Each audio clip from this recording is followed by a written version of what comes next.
చెబుతున్నాను. It's a book of love. When the love of God comes into the heart, then you fall in love with God, then He reveals Himself. The Bible, meaning the interpretation of the Bible, is God Himself interpreted in His promises. But the Bible is written between the lines. అది ఒక ప్రేమ గ్రంథమై ఉన్నది. దేవుని యొక్క ప్రేమ ఒక హృదయంలోనికి వచ్చినప్పుడు నీవు దేవునితో ప్రేమలో పడతావు. అప్పుడు ఆయన తాను Bible భావమును బయలుపరుచుతాడు.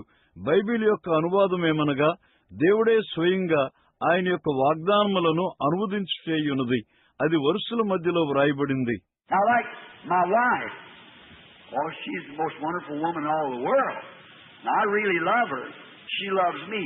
So when I'm away from home, she'll write me a letter, say, "Dear Bill, tonight I've just put the children to sleep. I've washed today, and what all she's done, and so forth." ఇప్పుడు నా భార్య వలె ఆమె ప్రపంచమంతట్లో అత్యంత అద్భుతమైన స్త్రీ అయ్యున్నది. నేను ఆమెను నిజంగా ప్రేమిస్తాను. ఆమె నన్ను ప్రేమిస్తుంది. కాబట్టి నేను ఇంటి నుండి దూరంగా ఉన్నప్పుడు ఆమె నాకు ఉత్తరం రాస్తుంది. ప్రియమైన బిల్, ఈ రాత్రి నేను పిల్లలను నిద్రపుచ్చి ఉన్నాను.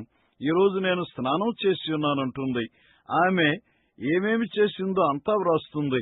Now she's saying that on the letter, but you see, I love her so much, and we're so much as being one, so I can read between the lines. I know what she wants to say.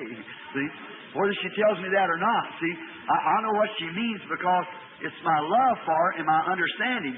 ఇప్పుడు ఉత్తరం మీద ఆమె దాన్ని చెప్పుచున్నది. కానీ మీరు చూడండి, నేను ఆమెను ఎంతగానో ప్రేమిస్తాను.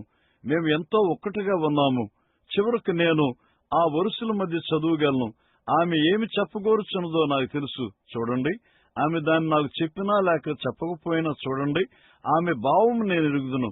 ఏలయనగా అది ఆమె కొరకైన నా ప్రేమ అయ్యున్నది మరియు నా అవగాహన. Well, that's the way the Bible's wrote.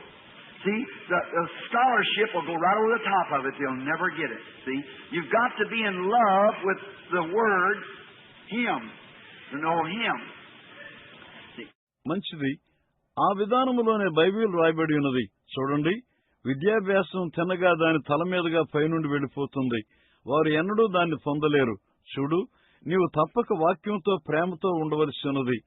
ఆయనతో ఆయన